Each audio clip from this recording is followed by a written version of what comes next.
Ya están por aquí con nosotras y con nosotros Jessica Cermeño y Daniela Pastrana. Y le vuelvo a reiterar, dependiendo de Violeta, si logra salirse antes de la universidad o no, y así va a ser todos los días. Por eso se estará incorporando regularmente despuesito de las 10 de la mañana. Daniela Pastrana, Jessica Cermeño, muy buenos días, compañeras. Hola, ¿qué tal? ¿Cómo estás, Ernesto? Hola, Jessy, ¿cómo están? Buenos días a los dos, ¿qué tal? Hola, buenos días, Jessica y Daniela. Pues Daniela, si te parece, vamos entrando en materia. Todos los ángulos posibles se estuvieron esgrimiendo ayer en redes sociales, en noticiarios, en mesas, en programas. En fin, de eso dará mucho de qué hablar el día de ayer, el día de hoy también, y luego mañana, pues ya viene el 8M, así que bueno, los temas nos van desbordando uno tras otro y no nos estamos dando abasto, esa es la realidad que nos habita. ¿Qué decir al respecto de lo sucedido el día de ayer, Daniela? Ayotzinapa, pues es que me parece, mira, a mí lo que más me llama la atención y creo que ahí hay que hacer una reflexión importante de cómo cubrimos las noticias. Todas estaban enfocadas en rompieron la puerta, ¿no? Rompieron la puerta, rompieron la puerta, rompieron la puerta. Uno hace una búsqueda en Google, Ayotzinapa, López Obrador, y salen no sé cuántos miles en este instante de rompieron la puerta.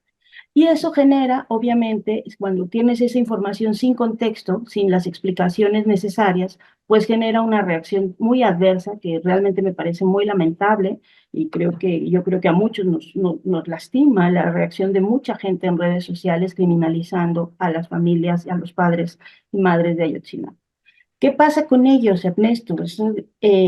No solo es que estuvieron 10 días aquí, 10 días recorriendo, tocando todas las puertas, fueron a la Fiscalía, fueron al Senado, fueron al Secretaría de Gobernación, eh, eh, a Relaciones Exteriores, y realmente no les abrían las puertas en ningún lado. ¿Qué decían ellos? Pues que básicamente no quieren ya tratar con el subsecretario de Gobernación, que es el que quedó en lugar de Alejandro Encinas, porque pues no los recibe, no los atiende, y entonces quieren una reunión con el presidente. Ese era el tema, y querían entrar a hablar con el presidente porque habían estado 10 días en la ciudad y no tenían eso.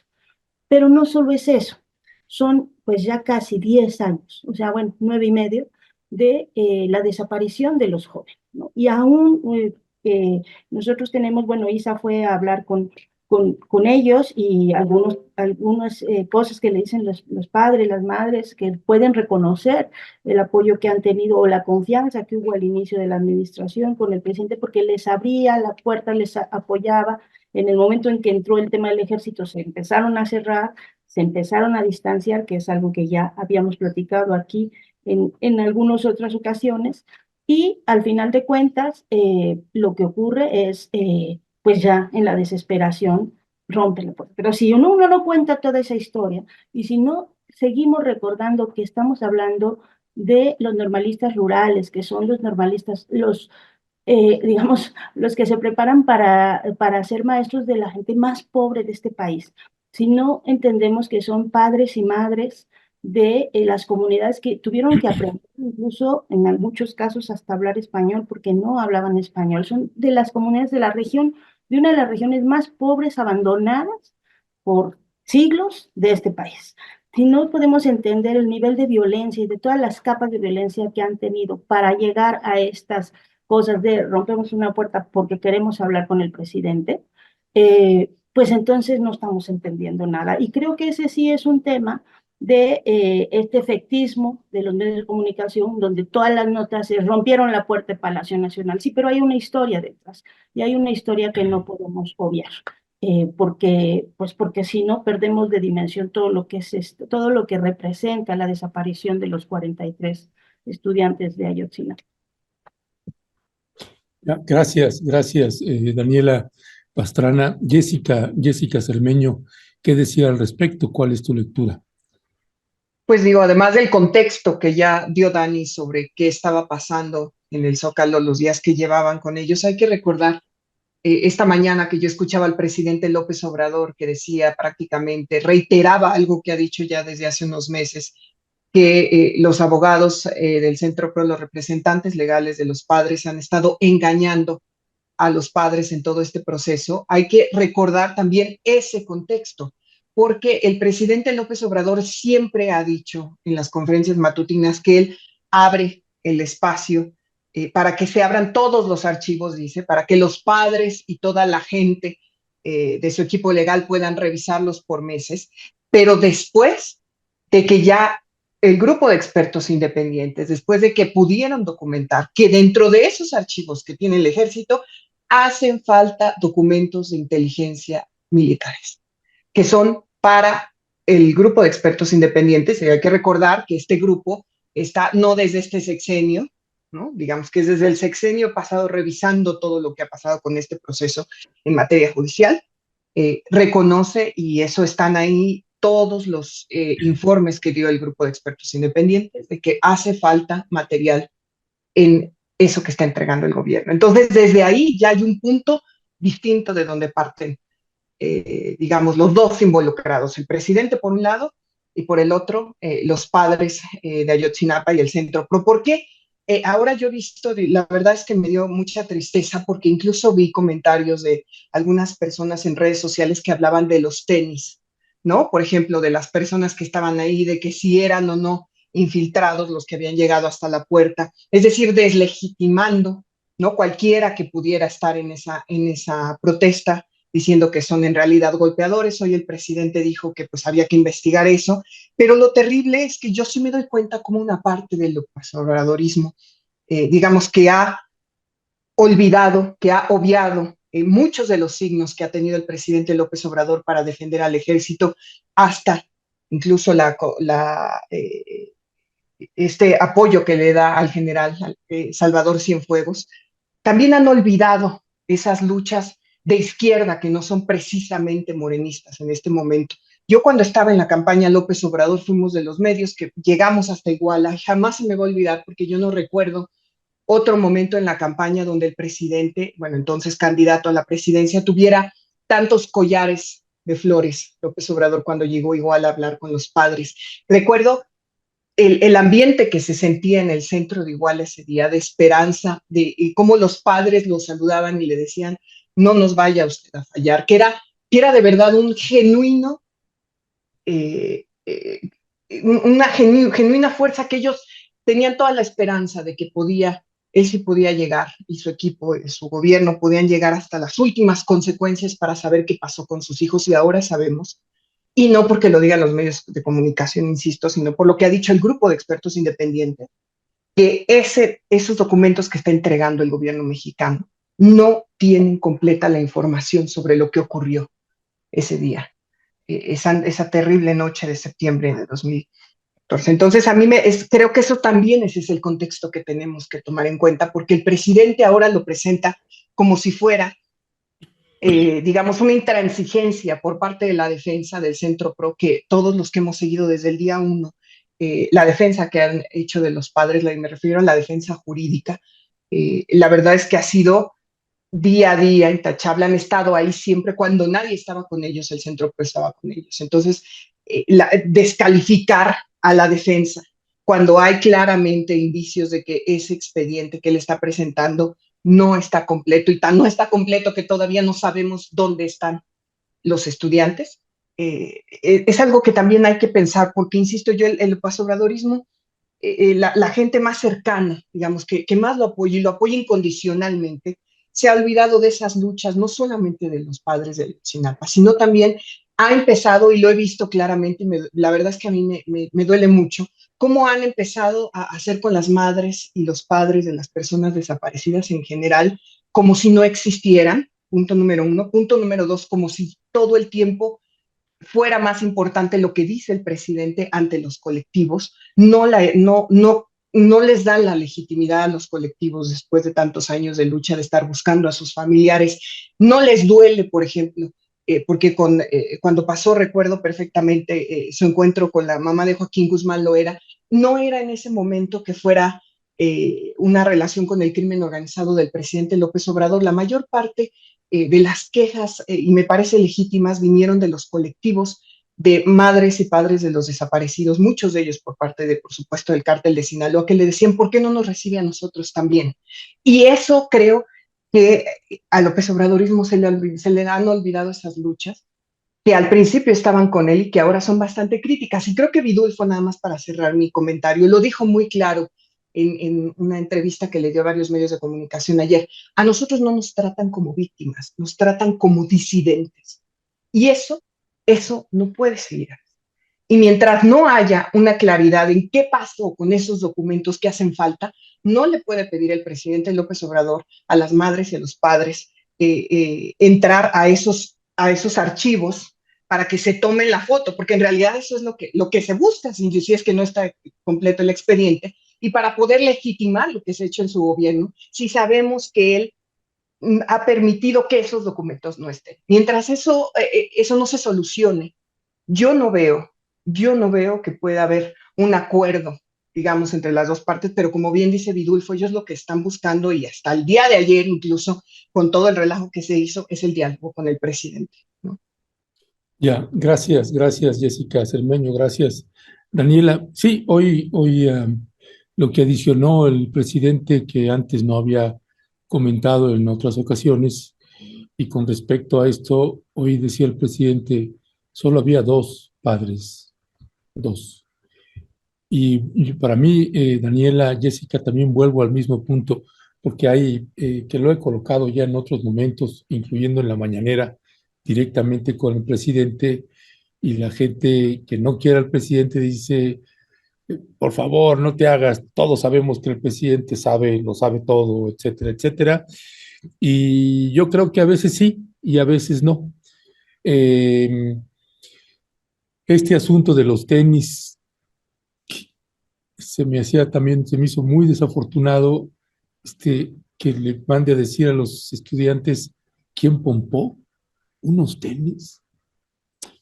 De veras que ayer en una entrevista que tuvimos con Vidulfo Rosales, una parte que colocábamos Daniela Pastrana y Jessica Cermeño, es de que decíamos, bueno, esto puede estar, se puede ir a discusiones fuertes, insultos, como ayer y hoy que hemos tenido que estar bloqueando pues, personas que están escribiendo insultos y groserías y demás, que es un caso muy efervescente, que decimos, argumente, fundamente, haga la crítica, no tiene por qué insultar, ¿no?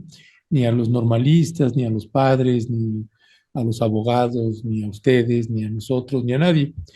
Y le decía ayer a Vidulfo, hace falta una mesura, hace falta un interlocutor, una interlocutora, porque ya no está Alejandro Encinas. Y la interlocución de Arturo Medina resultó en la peor de las pesadillas, con una incapacidad y una falta de oficio político. Y ayer Vidulfo me comentaba en una entrevista que vamos a pasar más adelante, notaba es que no, si no necesitamos otro interlocutor, una interlocutora.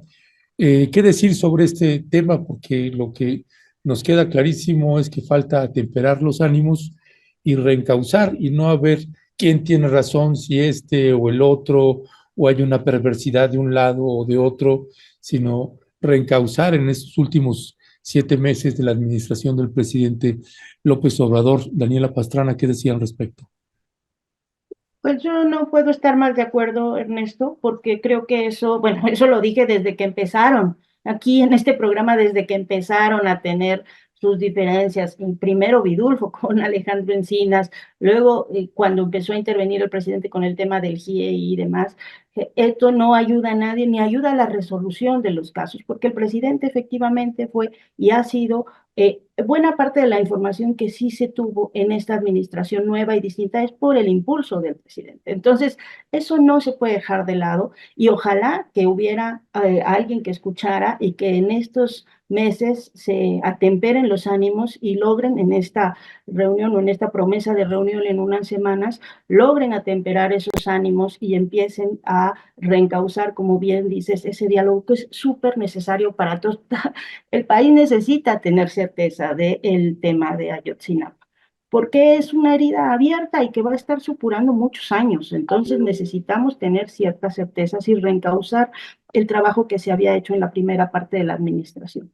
Ahora, eh, hay que entender también, y eso creo que para todas nuestras audiencias hay que decirlo, hay que quitarnos un poco nuestro chilangocentrismo y entender de dónde vienen estas expresiones de un lado y del otro, ¿eh? Aunque yo sí creo que el presidente tiene más responsabilidad porque es el presidente y él tendría que ser el más mesurado, pero hay que entender que han sido luchas, él viene de una lucha social muy fuerte de muchos años, que empezó contra caciques y contra todo en contra. Entonces, pues siempre se pone a la defensiva y no se alerta ante posiciones o posibles situaciones políticas que puedan estarlo atacando, porque tiene esa historia, o sea, no se la vamos a borrar, él ha luchado contra muchas cosas. En el caso de los estudiantes de Ayotzinapa, ayer lo platicábamos en la redacción de pie de página, pues es que hay que entender Guerrero, hay que entender contra, o sea, lo que es, insisto, el Estado, uno de los 3 estados que siempre está peleando los últimos lugares de pobreza del país, abandonado siempre. En Guerrero han incendiado el Palacio de Gobierno, o sea, no le han roto la puerta, han incendiado palacios municipales, cuando hay Chilpancingo es la capital de las protestas por este abandono histórico y porque ellos han aprendido, todos los luchadores sociales de Guerrero han aprendido que o rompen la puerta o no les hacen caso.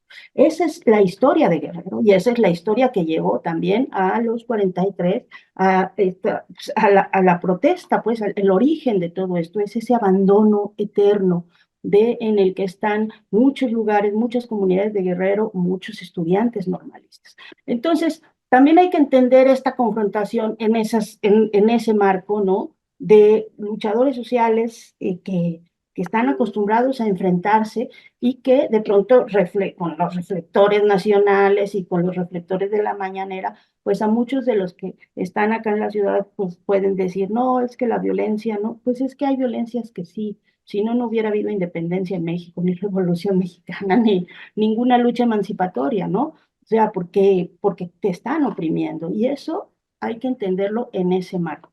Ahora, yo sí espero, de verdad, espero de todo corazón que haya alguna voz sensata dentro del gobierno que sea escuchada y que pueda servir también de interlocutor y de que se pueda retomar y reencauzar el diálogo que habían tenido al principio y que es necesario para que todos podamos estar en paz y no estarnos peleando y mucho menos teniendo expresiones clasistas, racistas y revictimizantes para quienes ya han sufrido pues todo, ¿no? De pobreza, abandono, desaparición de los hijos, ya, o sea, ¿qué más? ¿No? La sociedad tiene que ser solidaria con los padres y madres de Ayotzinapa. Eso es lo que nos toca. Gracias, gracias, mi querida Daniela. Jessica Cermeño, pues sí, siguen incluso leyendo los comentarios, siguen un doctor no sé qué, pero sí, pero es muy extraño y esos tenis, en dónde se compraron y por qué se parecen unos tenis y otros. Mire, nada más le digo, ha venido al centro histórico de la Ciudad de México, ha paseado por ahí donde venden a qué precio se pueden conseguir. Y es increíble que sigan, no se distraiga con eso es la paja, el tema de fondo, lo importante está en otra parte, diría Milán Kundera. Este, Jessica Cermeño, sobre esta parte también de tratar de encontrar, ayer le comentábamos en el programa con Violeta, pues que aquí hace falta tal vez que surja la figura de Luisa María Alcalde, que finalmente pues es la secretaria de Gobernación. Es abogada, tiene, me parece que pues muchos mayores tablas en términos políticos que lo que tiene el subsecretario, y que finalmente es la función de la Secretaría de Gobernación. ¿Qué decía al respecto? Pues justo veía parte de la entrevista que le dio a Álvaro Delgado y a Alejandro Páez Varela, la secretaria de Gobernación, donde ella decía que y retomaba que es uno de los puntos más fuertes que tiene esta administración sobre el caso Ayotzinapa, que es como el Poder Judicial, pues prácticamente dejó libres, ¿no?, a muchos de los responsables de esta tragedia, ¿no? Estableciendo que pues, necesitaban hacerse protocolos de Estambul, que se tenían que hacer varias pruebas que en realidad la Fiscalía no podía hacer en ese momento, pero ese es el argumento más, insisto, fuerte que tiene esta administración. O sea, sin duda, si uno revisa, digamos, desde el día uno, la historia de cómo se ha peleado en tribunales esta terrible tragedia, podemos encontrar, no, desde la verdad histórica hasta estos requerimientos que necesitaban, por ejemplo, para todos los detenidos, porque ya los funcionarios del gobierno de Enrique Peña Nieto habían abusado de sus derechos. O sea, ha sido la revisión, por donde quiera que se le vea, es terrible, ¿no? Digamos, de esa parte de la historia. Lo que a mí me parece es que no se está equivocando el presidente Andrés Manuel López Obrador, por ejemplo, a hacer comentarios eh, como esto de nada más había dos padres, ¿no? La manera en la que lo dijo esta mañana. Yo quiero ver, yo sé que ustedes, muchos de ustedes no han estado tanto tiempo, por ejemplo, en un plantón, ¿no? O si nosotros a veces los que vamos a cubrir todos los días es difícil mantener una cobertura de todos los días como periodista del mismo caso, pero 2 años después de que ocurrió la tragedia, les cuento que había padres y madres de esos alumnos, por el contexto que ya dijo Dani, que ya no tenían, por ejemplo, para comer, porque habían dejado su trabajo, habían dejado, sus familiares habían dejado de ayudarlos, porque ya había pasado la tragedia, porque a mí me tocó a los 4 o 5 años todavía como periodistas. Yo sé que muchos colegas incluso se organizaban para que ellos no les faltara, aunque sea ni siquiera una botella de agua, porque es muy difícil mantener una lucha de tantos años, ¿no? Entonces, que estén todavía padres y madres que en este momento son pues adultos mayores, ¿no? Ahí en ese plantón todos los días, que se organicen, porque muchos de ellos incluso algunos fallecieron, pero otros se han organizado para, bueno, esta vez vas tú, yo me quedo, porque no se puede mantener una lucha de tantos años si no es de esa manera, ¿no? Entonces, hasta denostar eso refleja mucha insensibilidad al tema. Y yo siempre lo he dicho, y no es la primera vez que lo digo, ustedes lo saben, yo estoy convencida que el peor flagelo que tenemos los mexicanos es la crisis de desapariciones, ¿no? Esta deuda que se tiene porque es un delito latente, constante, que nunca termina hasta que no se encuentra al familiar desaparecido, porque todos los días es victimizante y todos los días esos familiares están pensando, ¿dónde está mi familiar? ¿Qué fue lo que ocurrió? No hay otro crimen que te lacere tanto tu vida cotidiana como una desaparición. Entonces, por eso es importante que en este gobierno se solucione de la mejor manera. Y hay mucha gente, porque también hay mucha gente que me ha dicho, Jessica, pero es que todo eso que falta del expediente ya tiene tanto tiempo, eso fue con el tiempo, durante el gobierno de López Obrador. ¿Qué diferencia sería si este gobierno acepta? ¿Saben qué? Esos documentos existían, pero el gobierno anterior o quien sea los quitó, los desapareció. ¿Qué responsabilidad tendría? Y me parece que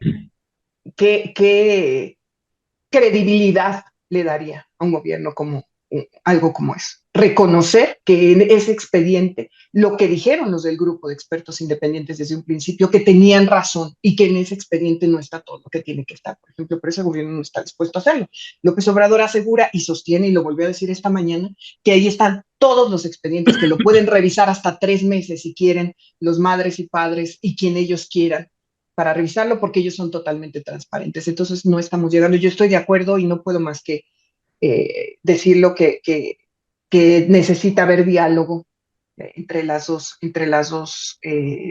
posturas, pero yo no creo que eso vaya a llegar más allá si el gobierno no sale de esta intransigencia, ¿no? O sea, y sí creo que también hay un grupo de la sociedad una izquierda crítica que ve, no, porque hay unos, por supuesto, están las personas que opinan que ya los defensores de los padres y las madres de Ayotzinapa, pues en realidad lo que buscan es golpear al gobierno. Yo no creo para nada eso después de toda la lucha que he visto que han hecho y cómo se han comportado incluso hasta este momento los padres y las madres, incluso el Centro PRO, que siempre han sido muy, muy claros en sus posicionamientos, pero también está el otro grupo de la población que piden al gobierno reconsiderar y que se dan cuenta que esta es una lucha muy legítima, ¿no? Y como dice Dani, o sea, los hemos visto cómo han dejado el Congreso de Guerrero muchísimas veces, cómo han dejado la Fiscalía, porque solo cuando ustedes escuchan sus historias directamente, y no solo de los desaparecidos, sino de todo lo que implicó en el entorno de los jóvenes de Ayotzinapa,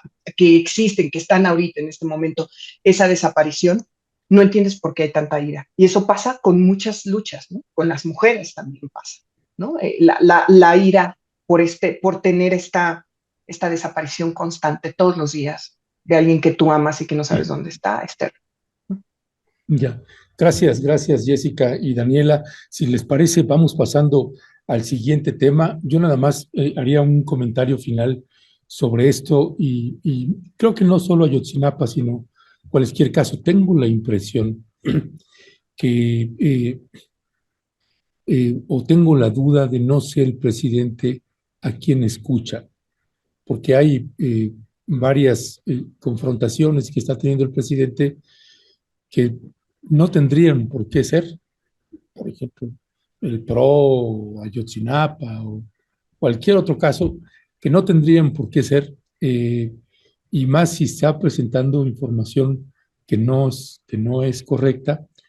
Y, y claro que la pregunta es, pues, ¿por qué nadie le dice algo, no? Este, tenía aquí a Jesús Ramírez en una entrevista, decía, oye, a veces estoy en la mañanera y el presidente está diciendo algo que no es correcto, que no es así, y te volteo a ver como diciendo, pues, ¿por qué no le dicen, no? Que eso que está diciendo no es correcto. Y finalmente tengo dudas ahí si el presidente escucha a alguien, a quién escucha, porque hay cosas que creo que no tiene no tienen razón de ser, que existieran, y nos parece que es muchísima la aportación que ha hecho este presidente para que en la última recta tenga pues estas situaciones que no tendría por qué tener.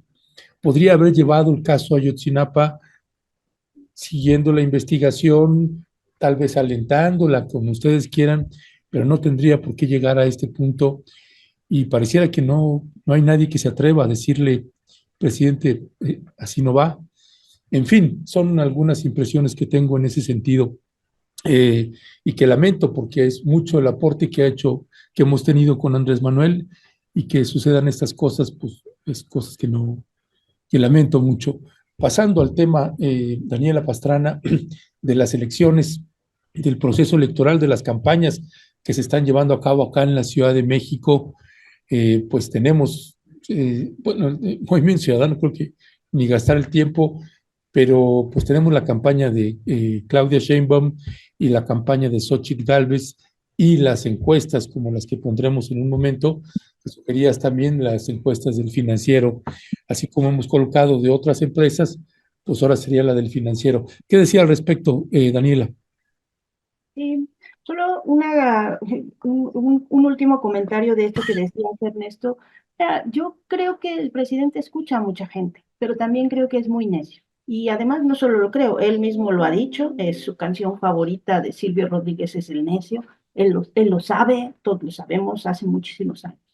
Y también creo que es muy desconfiado y por esta historia que tiene, pues, y que justamente ve en clave política, pero no hay que mezclar y eso es importante, porque él varias veces ha dicho y se refiere a Emilio Álvarez y Casa como alguien que está con las organizaciones de sociedad civil de derechos humanos, y efectivamente Emilio Álvarez y Casa ha hecho, ha utilizado el tema de las víctimas para hacer golpeteo político contra el presidente. Eso no es de ahora, ya tiene algunos añitos, incluso desde la marcha esta que organizaron eh, eh, con Levarón y Cecilia hace como 2 o 3 años, ya no recuerdo.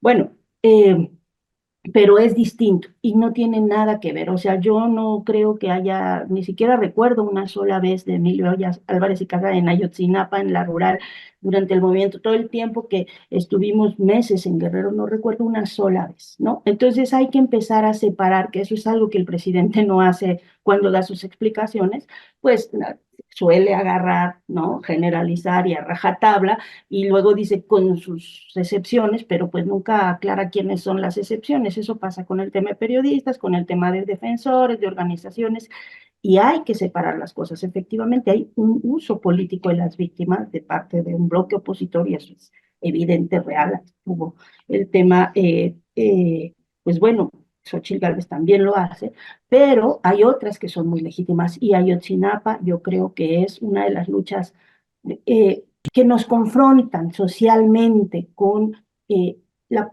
la, parte ahora sí que más humana, el que tanto habla de humanismo mexicano, bueno, la parte más humana de México tendría que estar en solidaridad con estas familias, porque, insisto, no solo son los 10 años de la desaparición forzada, porque se los llevaron policías y bueno, están involucradas todas las autoridades, sino con 2 siglos de abandono hacia ese sector de la población representado en los estudiantes de Ayotzinapa. Y pues, insisto, y lo repetiré 10.000 veces, ahí hay un montón de actores, todo se nos ha entrampado con el tema del ejército, y entonces del ejército no salimos porque ellos quieren que el ejército diga, y el presidente dice no, con el ejército no. Bueno, pero hay otros actores, empezando por el exsecretario de Gobernación, por el expresidente, todos los que estuvieron ahí involucrados, que tendrían que estar dando la cara y respondiendo de qué pasó con estos jóvenes, que pues ahí andan viendo el ahora sí, viendo por la tele cómo se rompen las puertas, ¿no? Y creo que ahí hay una cosa que tenemos que poner el foco también y no soltar.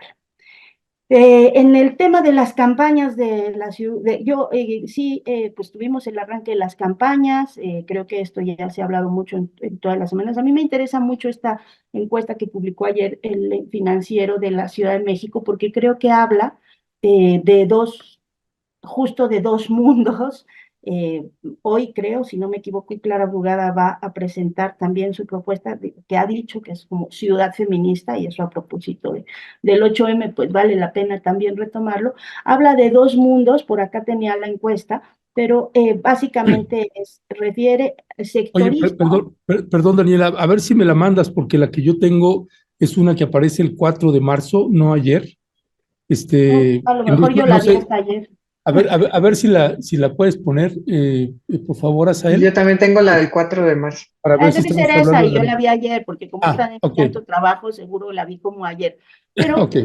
déjame ver, el tema es que sectoriza muy bien el tipo de población que tiene como más inclinación por uno y más inclinación por Taboada. Y entonces, obviamente, Clara tiene más apoyos de mujeres, del sector femenino, y de personas que tienen por ejemplo, una educación media, hasta la educación media, ¿no? La primaria, secundaria y educación media, y Santiago Taboada, sobre todo, en lo que tiene mayor,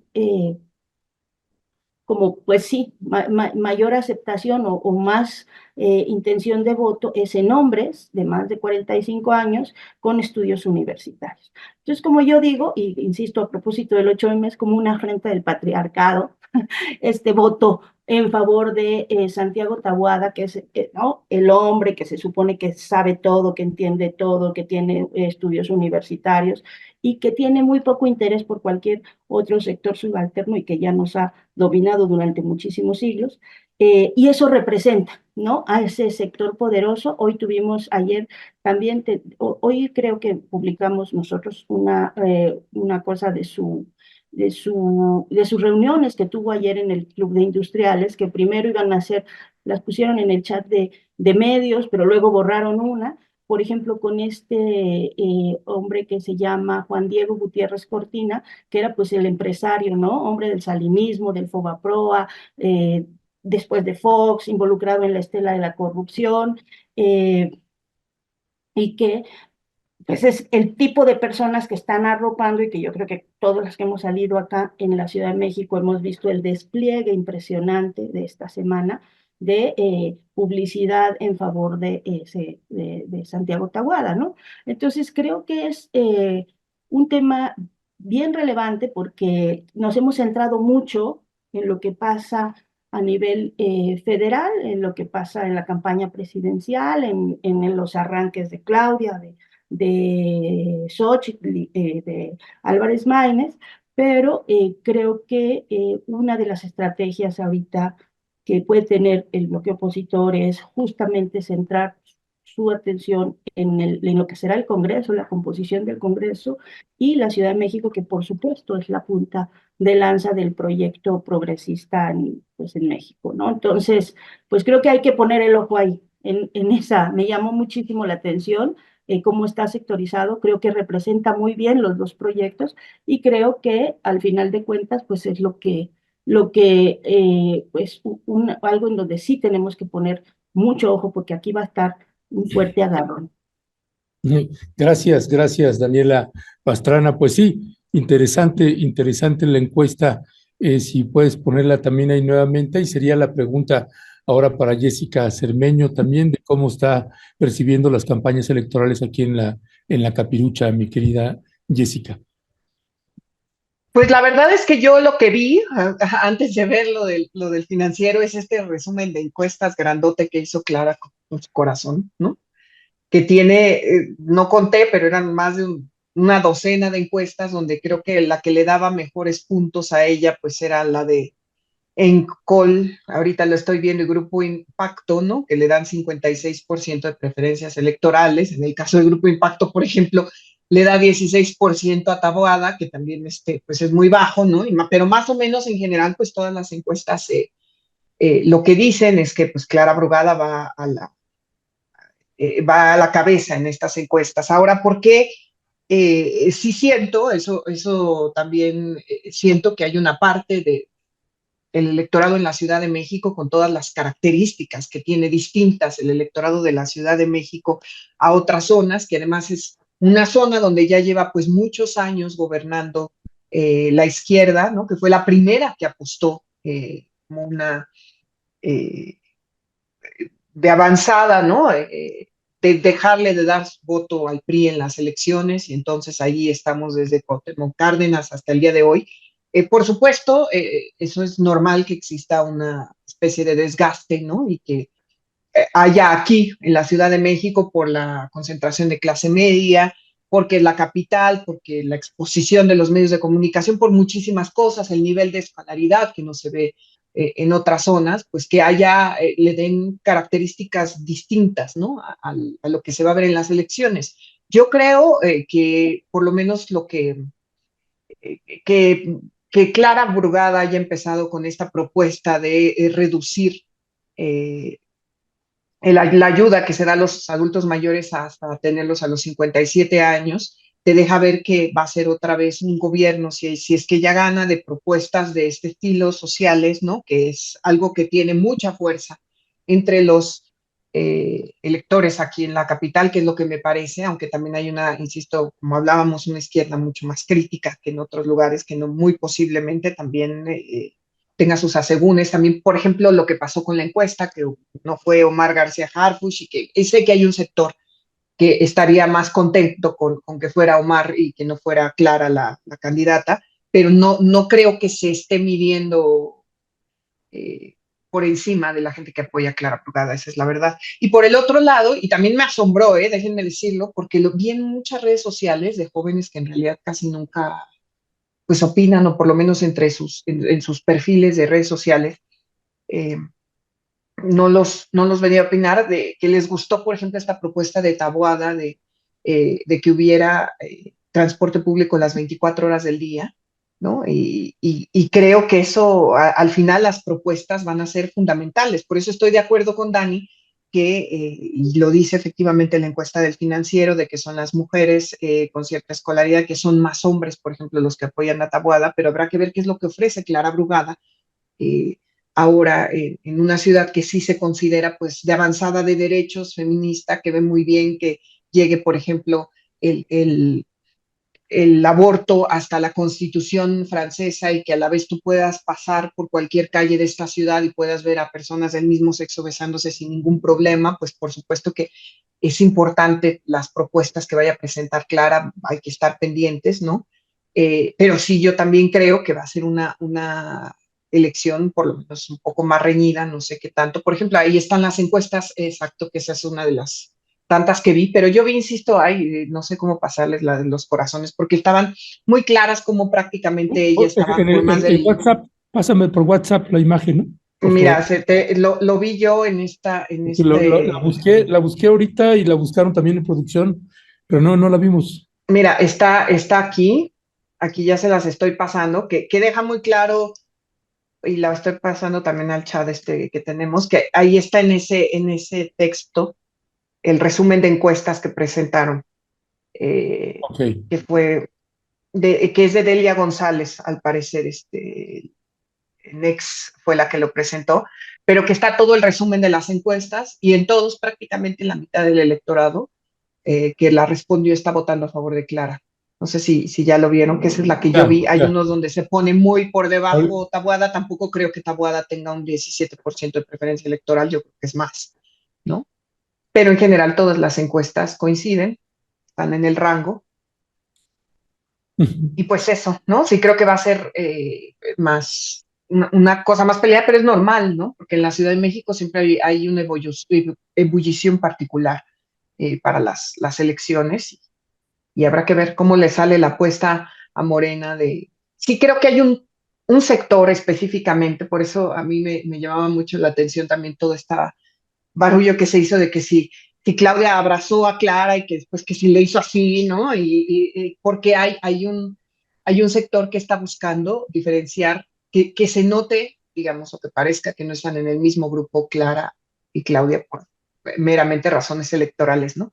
Pero mientras tanto, pues ahí están las encuestas.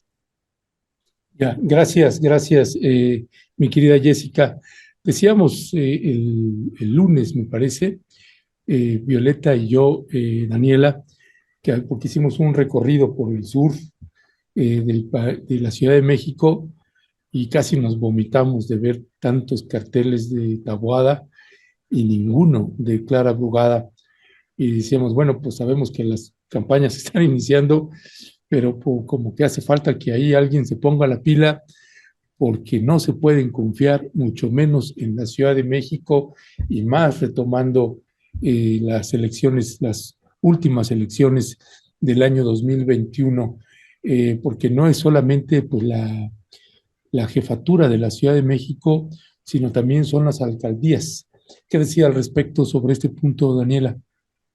Sí, pues es justo, y no solo del 2021, Ernesto, en 2000 el propio presidente lo ha contado, y yo ya todavía, yo cubrí esa campaña, la de 2000, pues que una semana, si hubiera durado más una semana, Santiago Krill hubiera sido nuestro jefe de gobierno en lugar de Andrés Manuel López Obrador, lo que hubiera sido realmente una tragedia para la ciudad. Eh, ¿Por qué? Pues porque para eso son las campañas y ya tuvimos aquí a estos señores intelectuales que están insistentes en que lo que tiene que hacer la oposición es hacer la guerra sucia, a más no poder porque ya no le queda y sí pesa en el electorado. O sea, hay que tener claro que hay un electorado y hay una audiencia de estos programas que tiene ya, pues por eso ven estos programas, porque ya tienen un nivel de conciencia y de politización amplio, pero eso no es la mayoría de la ciudad y eso no es la mayoría del país. Entonces, las campañas sucias sí tienen efectos y la ciudad es volátil, ya también lo he dicho varias veces, esta ciudad ha votado desde que yo empecé a ser periodista y a cubrir la ciudad, la he visto votar totalmente por el PRI en 91, luego por el PAN, porque los convenció Diego Fernández, luego por el PRD con Cuauhtémoc Cárdenas, luego por el voto útil, porque esta ciudad mucho se fue hacia el voto útil con Fox en el 2000, y ahí estuvo a punto de perder López Obrador la ciudad frente a Santiago Krill, y así, o sea, esta ciudad justo porque tiene estos niveles educativos, quizás más crítica o lo que sea, o no lo sé, pero es muy volátil, es muy poco fiel esta ciudad. Entonces, y hay gente que está muy Entonces necesitamos que pues, poner sobre el foco en esto que se hace, porque esta fue la primera semana y la de arranque, y por eso insisto, hay que ver, hay que poner el ojo en la cantidad de dinero puesto en la campaña de Santiago Taboada, en las alianzas que están teniendo para poner las canicas acá en la Ciudad de México, y bueno, pues no pensar que está decidida, porque sí es un objetivo la Ciudad de México, porque pues sería un terrible, o sea, un terrible, pero terrible desastre para el proyecto general de perder esta ciudad. Entonces es importante. Oye, y Ya, nada más, bueno, un poco diciendo esto que dice Dani, yo he visto mucho también estos comentarios de eh, a mí me causan hasta un poco de risa, pero tiene razón Dani de que hay que verlos con lupa, ¿no?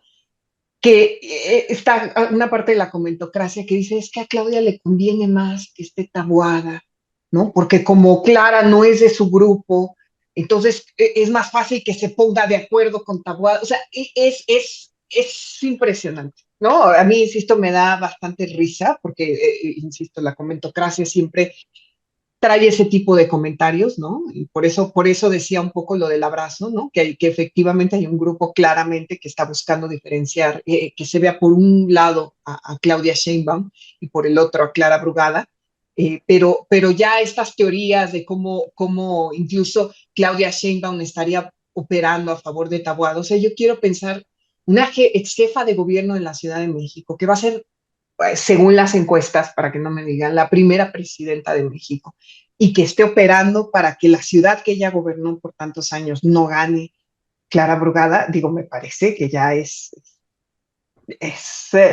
pues a mí me parece, insisto, de risa, pero como bien dice Dani, ¿no? Este tipo de argumentos los vamos a seguir escuchando. ya, pues gracias, mi querida Jessica. Daniela, para ir cerrando la mesa, que sé que hoy sí tienen que ir hacia las 11 puntual, así que nos quedan 5 minutitos para aprovechar. También viene mañana la marcha del 8M, vienen todas las compañeras, mujeres que vendrán a la marcha.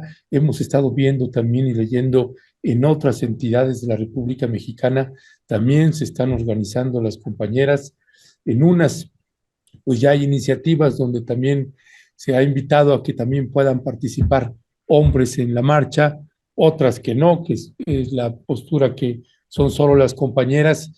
En fin, el presidente de la República, pues otra vez han blindado Palacio Nacional, ya sabemos también Reforma y los establecimientos irán cumpliendo y el desafío va a ser otra vez pues que no se centre la cobertura periodística en que si hay, como lo que sucedió ahorita en Palacio Nacional, que andan ahí centrados en la puerta, pues que los medios se vayan a centrar en eso y no abordar un problema de fondo estructural que tenemos en el país y que es la violencia contra las mujeres. Daniela Pastrana. Sí, sí, ese es, volvemos al mismo tema, ¿no? Porque las coberturas siempre se centran en que si alguien rompió, y no en toda la algarabía y toda la potencia y toda la fuerza que tienen las marchas del 8M, que yo creo que va a ser muy grande, que vamos a volver a tener una acumulada de, quizá la de 2019, la que fue justito antes de que se declarara la pandemia, que fue muy grande, muy fuerte y muy poderosa y creo también que este es un día que va a salir en muchos lugares del mundo, porque estamos en un momento en el que la agenda del feminismo está pues muy asediada. Pues, estamos viendo a Milei que quiere destruir todo lo que avanzó el movimiento feminista en Argentina. eh, y en otros lugares, ¿no? No me voy a extender mucho ahorita en eso, pero tienes por otro lado, en Francia se aprobó por primera vez, el primer país que lleva a nivel constitucional el tema del derecho al aborto. Y entonces estamos en ese, ¿no? En ese momento de efervescencia de uno de los movimientos pues, más importantes del siglo, obviamente con todas sus contradicciones y con todos sus tipos de feminismos, pues es para mí el movimiento que, pues sí, o sea, arropa, impulsa pues, y que tiene la posibilidad de impulsar una agenda de paz frente a la guerra que deja el capitalismo y el neoliberalismo y su política de guerra, pues el movimiento feminista se planta frente a eso y creo que sí va a ser muy masivo aquí y en muchos lugares del mundo, la salida a las calles, la salida a recordar los derechos. Les quiero recomendar una entrevista que le hizo ayer Alina Duarte a Teresa Rodríguez de la Vega sobre la historia de las mujeres socialistas obreras, que es una historia que se ha dejado olvidada de la historia del feminismo, se cuenta nada más la del feminismo liberal, blanco, que busca tener espacio en el sistema que ya está, pero la otra historia busca transformar el sistema que ya está. Y esa es fundamental y es fundamental para entender lo que es el 8M, que no empezó en 1975, cuando la ONU determinó que este día iba a ser el Día Internacional, la primera marcha internacional, el Día Internacional de la Mujer se registró, fíjense, en Alemania, 1914, y salieron como 1 millón de mujeres obreras, lo que significa es 1 millón de mujeres en la calle, obreras, trabajadoras, reivindicando los derechos laborales, que es un tema súper importante ahorita con el tema de los cuidados. Entonces les recomiendo eso y ya, con eso me despido. Vamos mañana a la marcha y vamos a reivindicar los derechos de las mujeres que trabajan. Muchas gracias, Daniela. Mismo planteamiento, Jessica. Pues yo creo que hay muchas cosas por las que celebrar, festejar, no solamente porque ya cada vez, por ejemplo, la violencia vicaria está tipificada como un delito. Les cuento que hace unas horas, por ejemplo, el Congreso de Oaxaca aprobó ya tipificar como delito esta violencia hacia los niños, hacia los menores de edad, que utilicen, ¿no? Para lastimar a las mujeres, a las madres de familia. Y además a petición del gobernador Salomón Jara, que yo quiero ver en qué momento hubiéramos pensado que a lo mejor fuera un gobernador el que presentara, digamos, este tipo de propuestas. En fin, creo que ese tipo de cosas hay que celebrar el avance en los estados. También a mí me ha gustado mucho que se ha tomado con seriedad los feminicidios, por ejemplo, en las campañas políticas, que Claudia Sheinbaum presentara específicamente toda una serie de políticas para atacar la violencia hacia las mujeres, que Xochitl Gálvez también esté presentando esto de la instalación de refugios, que también lo presentó Claudia, pero que digamos que las iniciativas dentro de las campañas, ¿no? Tengan una parte especial para las mujeres, porque al final las mujeres tenemos problemáticas distintas a las de los hombres y hemos visto cómo el flagelo de la violencia pues nos ataca diferente. Entonces a mí hay que celebrar, ¿no? que sean dos candidatas, mujeres que además estén presentando estas propuestas.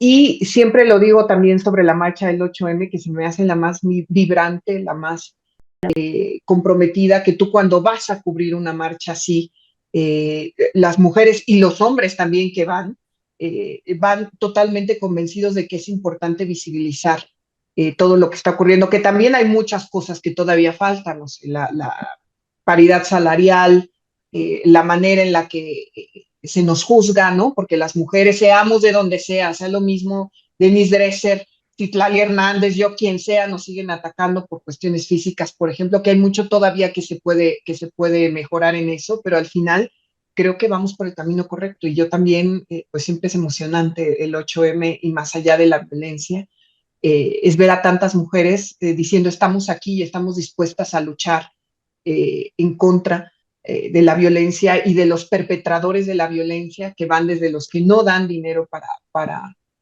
los padres, digamos, desobligados, y que también ya empieza a haber sanciones hacia ellos y se proponen sanciones, ¿no?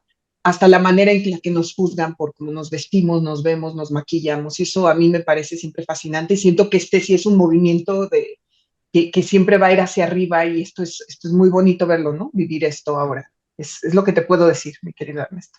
Ya. Jessica Cermeño, Daniela Pastrana, pues sé que andan con el yepa, yepa, ándale, ándale. Así que les mando un fuerte abrazo y seguimos al habla. Sí, Gracias. tenemos justo foros y nada más les quiero como invitar, porque ahorita, bueno, yo voy a la Septién a un foro justo del tema de feminismo, pero en la tarde en la ciudad obrera, en la Universidad Obrera, a las 5 de la tarde, se presenta un libro sobre Rosa Luxemburgo, lo presenta también Teresa Rodríguez de la Vega, y de verdad hay que recuperar las historias de todas esas mujeres que nos abrieron este camino. Entonces, Oye, ¿y sabes si se va a transmitir ese? fíjate que no estoy segura, yo creo que sí, pero no tengo la menor idea. Pero si no, pues los que anden por ahí por la Universidad Obrera a las 5 de la tarde pasen a verlo. Además es una zona bien bonita, ¿no? Bueno, No sé, habría que buscar en las redes de la Fundación Rosa Luxemburgo, eh, pero sí, hay hoy que, a hay las 5 que, de la tarde. hay que oírnos, sí, hoy a las 5. Órale, ahí vamos a buscar también a ver si se va a transmitir y para compartir la liga aquí a las compañeras y compañeros y que puedan escuchar ahí a la compañera Teresa. Pues gracias, Daniela. Gracias, Jessica. Nos vemos el día de mañana. Bye, Goncito.